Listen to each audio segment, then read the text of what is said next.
अब हम मज़ीद जान लेते हैं consolidated statement of financial position की प्रॉब्लम के बारे में। तो जैसे कि अपनी लास्ट वीडियो में अभी तक हमने एबीसी ग्रुप के लिए कंसोलिडेटेड स्टेटमेंट बनाना शुरू की थी और उसमें हमने प्लांट प्रॉपर्टी एंड इक्विपमेंट की वैल्यू को लिख लिया था और साथ ही साथ इन्वेस्टमेंट की वैल्यू को लिख लिया था। इसके अलावा हमने कंपनी की जो सब्सिडरी की जो एसेट्स एंड लाइबिलिटीज हैं उनको फेयर वैल्यू पर रीस्टेट कर लिया था, जो कि 5 million plant property and equipment में फेयर वैल्यू की एडजस्टमेंट थी। उसके बाद फिर हमने देखा था कि पेरेंट की जो इन्वेस्टमेंट है सब्सिडरी में वो ईच अदर के अगेंस्ट जो है वो एलिमिनेट होनी थी, जो कि 50 मिलियन रुपीस की थी। उसके बाद फिर हम एनसीआई को देख रहे थे और एनसीआई को हमने कैलकुलेट करना था, जो कि 25% था, क्योंकि 75% यहाँ पर हमें पता है कि शेयर है एबीसी का एक्सवाईजी में, इसलिए 25% जो है वो नॉन कंट्रोलिंग इंटरेस्ट है जिसको के कंट्रोल नहीं करता ग्रुप।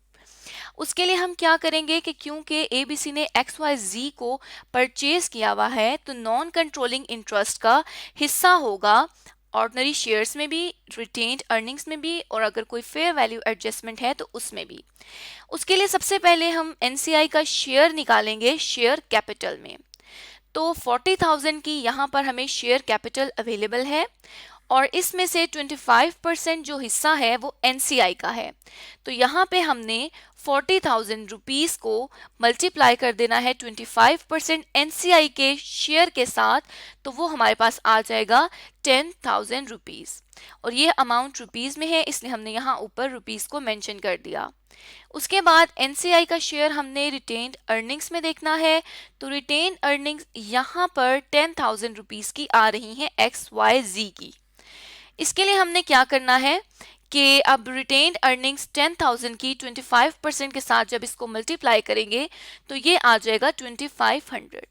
अब यहाँ पे हम एक्स वाई जी क्यों ले रहे हैं, एबीसी को क्यों नहीं ले रहे, क्योंकि ये बात हमें पता है कि सब्सिडरी में जब कंपनी पेरेंट कंपनी का शेयर है तो जितना शेयर पेरेंट कंपनी का है वो तो पेरेंट का है, लेकिन बाकी जो है उसके ऊपर पेरेंट का कोई कंट्रोल नहीं है, इसलिए हम उसे एनसीआई में ट्रीट करते हैं।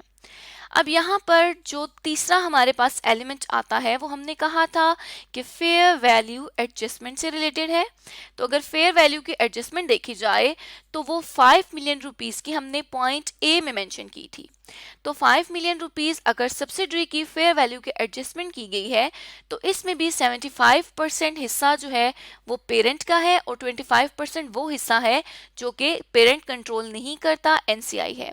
तो 5,000 का हमने जब 25% करना है तो वो आ जाएगा 1250 रुपीज़। अब नॉन कंट्रोलिंग इंटरेस्ट को अगर हम कैलकुलेट करें, टोटल करें, तो उसमें हम 10,000 प्लस 2500 प्लस 1250 कर देंगे तो ये 13,750 रुपीज़ का एनसीआई आ जाएगा। मतलब 13,750 रुपीज़ को एनसीआई का इतना शेयर है और इस अमाउंट को पेरेंट कंपनी जो है वो कंट्रोल नहीं करती, इसके ऊपर पेरेंट कंपनी का कोई कंट्रोल नहीं है, इसलिए हम इसे नॉन कंट्रोलिंग इंटरेस्ट कहते हैं। उसके बाद नॉन कंट्रोलिंग इंटरेस्ट को कैलकुलेट करने के बाद नेक्स्ट जो हमारा आता है पॉइंट कंसोलिडेशन में, वो आता है गुडविल इन कंसोलिडेशन। अब जब हमने परचेज कर ली है एक्स वाई जी को, एबीसी ने एक्स वाई जी को एक्वायर कर लिया है, तो उसकी एक्विजिशन के टाइम पे हमने ये देखना है कि कितनी अमाउंट गुडविल के लिए पे की है। और यहाँ पे हमने एनसीआई में लाइबिलिटीज़ को नहीं लिया। और लाइबिलिटीज़ को क्यों नहीं लिया, क्योंकि जब हमने देखा रिटेन्ड अर्निंग्स और शेयर कैपिटल हमारे पास मौजूद है तो इसी में से ही हमें पता चल जाएगा कि कितनी अमाउंट को कंट्रोल किया जा रहा है। कंट्रोल जो है वो इन दो चीज़ों पर होता है। उसके बाद अब अगर गुडविल को देखें तो गुडविल में हम किस तरह से गुडविल को कैलकुलेट कर सकते हैं कि सबसे पहले हमने ये देखना है कि कितनी फेयर वैल्यू कंसिडरेशन ट्रांसफ़र की जा रही है एक्स वाई जी को। तो यहाँ पे हम देख सकते हैं कि जो एक्स वाई जी में इन्वेस्टमेंट है पीएलसी की वो है 50,000 की। तो इसका क्या मतलब है कि यही हमने दे दी है कंपनी को एज अ कंसिडरेशन। तो हमने लिखना है fair value of consideration transferred, जो कि हमारे पास आ जाएगी 50,000 रुपीज़ की। उसके बाद इसमें हमने ऐड कर देना है वो हिस्सा जो कि नॉन कंट्रोलिंग इंटरेस्ट से रिलेट करता है। अब ये जो कंसिडरेशन है ये तो हमने प्योरली कंपनी ने, पेरेंट कंपनी ने उस परसेंटेज के लिए दिया है जो कि उसने खरीदी है। तो अगर 75% एक्वायर किया है तो ये फेयर वैल्यू की जो कंसिडरेशन है, मतलब जितने पैसे एक्विजिशन के लिए दिए गए हैं वो 50,000 है, वो सिर्फ 75% से रिलेट करते हैं। इसलिए हम यहाँ पे नॉन कंट्रोलिंग इंटरेस्ट की अमाउंट को ऐड करते हैं। तो अगर नॉन कंट्रोलिंग इंटरेस्ट की अमाउंट देखी जाए तो अब जो है वो 50,000 तो ऑलरेडी कंसिडरेशन पेड थी और 5,000 का उसमें एडजस्टमेंट में इंक्रीज आया था, जो कि हम यहाँ पर देख सकते हैं कि 5 मिलियन का इंक्रीज आया था। तो ये पेरेंट की इन्वेस्टमेंट सब्सिडरी में 50 मिलियन थी, तो यहाँ पे अगर हम देखें तो 50 मिलियन प्लस 5 मिलियन की जो है वो एडजस्टमेंट थी, तो टोटल 55 मिलियन बनता है, जिसको क्योंकि हम तमाम जो फिगर्स हैं उनको रुपीस इन थाउजेंड्स में कंसीडर कर रहे हैं, तो यहाँ पे हम क्या करेंगे कि उस 55% का 25% ले लेंगे और यहाँ पे जब हम इसे कैलकुलेट करेंगे 55,000 को 0.25 जिसे हम 25% कहते हैं तो 13,750 आ जाएगा, जो कि हम यहाँ पर भी देख सकते हैं कि एनसीआई का इंटरेस्ट है, एनसीआई का शेयर है। तो अब यहाँ से भी हम वैल्यू उठा के लिख सकते हैं और हम इसको इस तरह से भी कैलकुलेट कर सकते हैं। उसके बाद ये हमने ऐड कर दिया तो हमें पता चल गया कि टोटल कितनी हमने कंसिडरेशन ट्रांसफर की है या एक्स वाई जी की टोटल कितनी वैल्यू थी, और अगर हम चाहें तो यहाँ पर हम इसका टोटल भी कर लिख सकते हैं। उसके बाद हम डायरेक्टली लेकर चलते हैं और अब हम लेस कर देंगे कुछ चीज़ों को, जैसे कि fair value of identifiable net assets. अब जो नेट एसेट्स हैं उनकी फेयर वैल्यू को हमने यहाँ से एलिमिनेट कर देना है। आइडेंटिफाइबल नेट एसेट्स में हमारे पास वही 3 तरह के एसेट्स आते हैं। एक आ जाएगा शेयर कैपिटल, तो अब ये नेट एसेट्स किसके लेने हैं हमने, क्योंकि नेट एसेट्स में शेयर कैपिटल, रिटेन्ड अर्निंग्स और फेयर वैल्यू आती है। इसमें हम लाइबिलिटीज या टोटल एसेट्स को नहीं लेते क्योंकि उनका सम अप ही एक तरह से हमारे पास यहाँ पर अवेलेबल होता है। उसके बाद अब यहाँ पर देखें तो शेयर कैपिटल जो है वो 40,000 रुपीज़ का है, जो कि यहाँ पर हमें अवेलेबल है। तो एक्स वाई जी का टोटल शेयर कैपिटल 40,000 को हम यहाँ से एलिमिनेट करने के लिए लिख देंगे। उसके बाद रिटेन्ड अर्निंग्स को लिख देंगे, जो कि हम यहाँ देख सकते हैं कि पहले भी हमने 10,000 की लिखी थी, तो यहाँ पे हम रिटेन्ड अर्निंग्स 10,000 की लिख देंगे।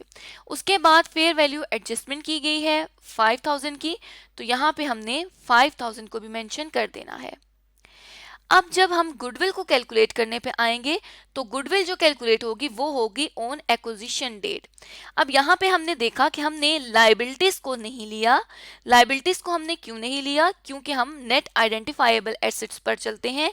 इसमें से टोटल एसेट्स और लाइबिलिटीज को सेपरेट ऑलरेडी उनको एडजस्ट कर दिया गया होता है।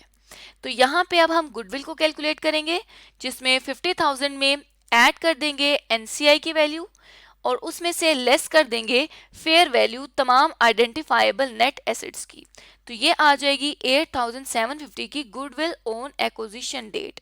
मतलब जिस टाइम एबीसी पीएलसी ने एक्वायर किया है XYZ को, उस टाइम जो पैसे कंपनी ने ज्यादा पे किए हैं XYZ के अच्छे नाम के लिए वो हैं 8,750, या जो पैसे एसेट्स की वैल्यू से ज्यादा दिए गए हैं उसे हम गुडविल कहते हैं और वो हमारे पास आ रही है 8,750, और ये गुड रेपुटेशन की वजह से उसे ज्यादा पैसे दिए गए हैं।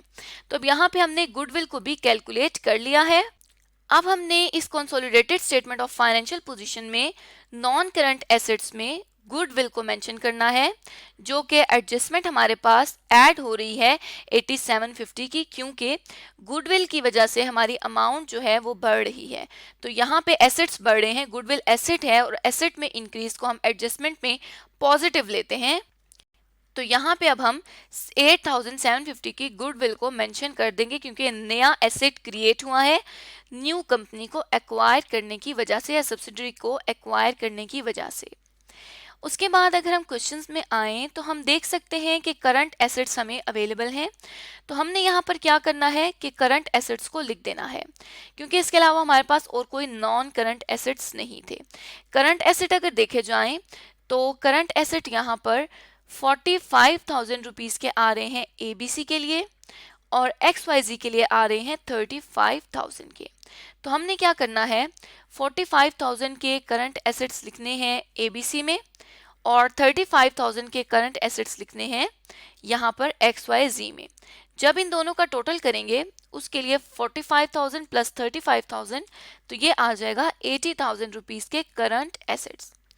उसके बाद हमने जाना है टोटल एसेट्स की तरफ। तो टोटल एसेट्स को कैलकुलेट करने के लिए हम इन तीनों का टोटल कर लेंगे, 30,000 प्लस 50,000 प्लस 45,000 तो ये आ जाएगा 1,25,000।